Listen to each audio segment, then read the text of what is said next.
Hello everyone. Today in this lecture I am going to explain the famous sonnet 153 by William Shakespeare line by line. But before I explain it, if you are new to my channel then please like the video and subscribe the channel.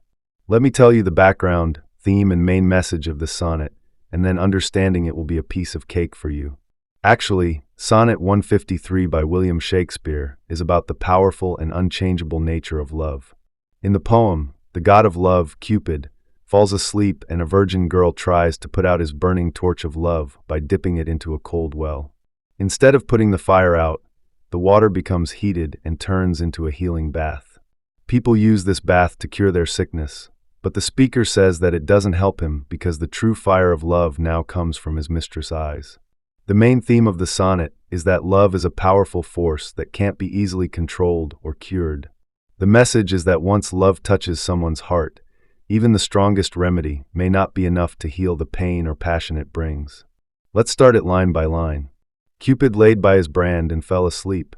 This is the opening line of this sonnet, and it means Cupid, who is the god of love, put down his torch and fell asleep.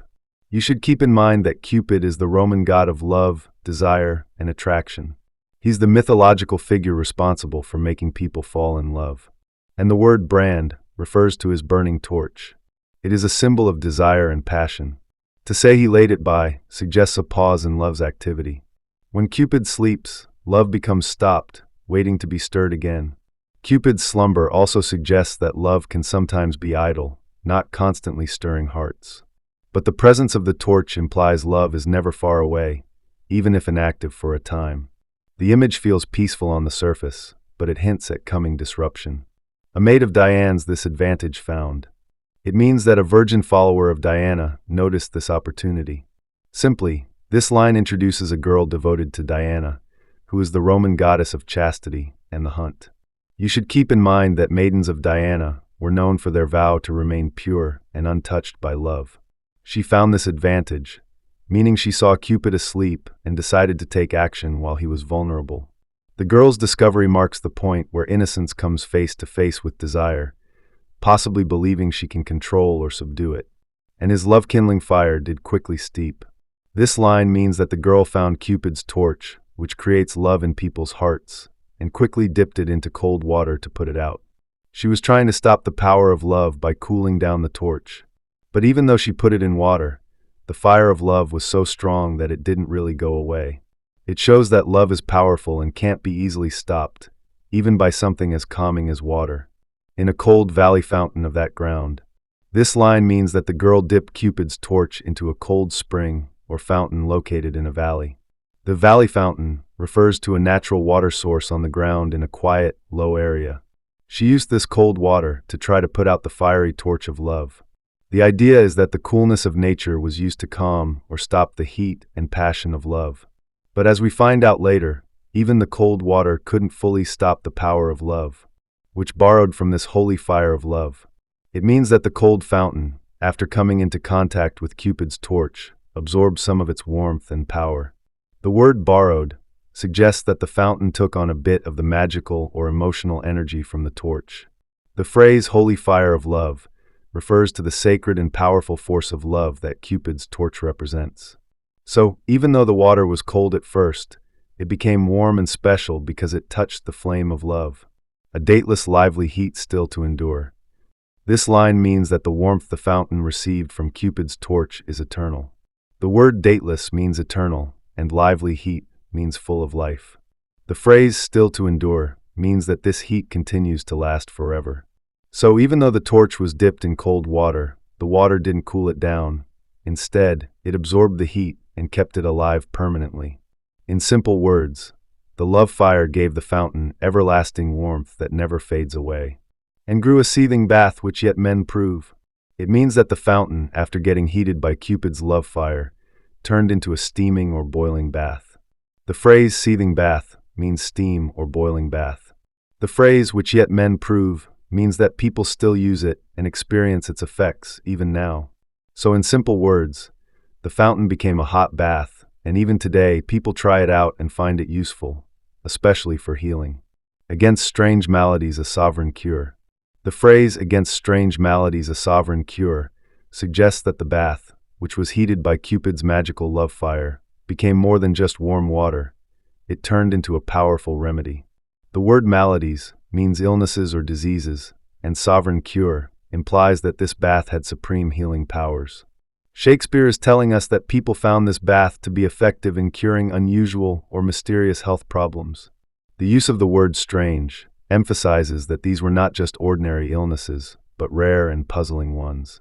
Through this imagery, the poet shows how love, even when transformed, can have lasting and miraculous effects on the world, offering healing where it is most needed. But at my mistress I love's brand new fired. It means that the power of love was reignited or set ablaze again, but this time not by Cupid himself, but by the speaker's mistress, simply through her eyes. The phrase love's brand refers to Cupid's torch, the symbol of passionate love. When the speaker sees his mistress' eyes, it's as if the torch of love is lit anew. Her gaze alone has the power to spark intense emotion. Shakespeare is showing that the speaker's beloved has such beauty and allure that she can rekindle love's fire just by looking at someone. In simple terms, her eyes are so powerful, they light the fire of love all over again in the speaker's heart. The boy for trial needs would touch my breast. In this line, Shakespeare says that Cupid wanted to test what would happen, so he touched the speaker's chest with his love-inflicting torch. This means Cupid is trying to see if the speaker will feel love again by lighting his heart with the torch. The speaker is now a subject of Cupid's experiment to see how love affects him. I sick with all the help of bath desired. In this line, the speaker says that because he is now feeling the effects of Cupid's love, he becomes emotionally sick or overwhelmed. He wishes for the same kind of healing bath that helped others before, hoping it would cure the pain of love. He's seeking relief, just like others who used the bath to heal from their struggles, but he hopes it will work for his love sickness. And thither hied a sad distempered guest. He says that he went to the bath, feeling sad and troubled by his emotions, like a guest who is unwell. The word hied means that he hurried or went quickly to the bath, and distempered means he was in a state of illness or emotional distress. He hopes the bath will help him, but he is filled with sadness because he is suffering from the pain of love. But found no cure, the bath for my help lies. The speaker reveals that despite seeking the bath for relief from his emotional pain, he finds that it cannot cure him. The bath for my help lies means that he had hoped the bath, which had once healed others, would heal him too. However, he realizes that the bath is not the solution to his heartache. The underlying message is that no external remedy can heal him from the torment caused by love, especially the love he feels for his mistress. Where Cupid got new fire, my mistress' eyes. In this line, the speaker explains that the true source of his pain is not the bath, but his mistress' eyes. Cupid, the god of love, got new fire from the gaze of the speaker's mistress, which symbolizes the intense and overwhelming feelings that love has sparked in him. The new fire refers to the renewed passion and desire he feels because of her eyes, which are the cause of his emotional turmoil. The speaker suggests that his mistress' eyes have ignited his heart in a way that no physical remedy, like the bath, can heal.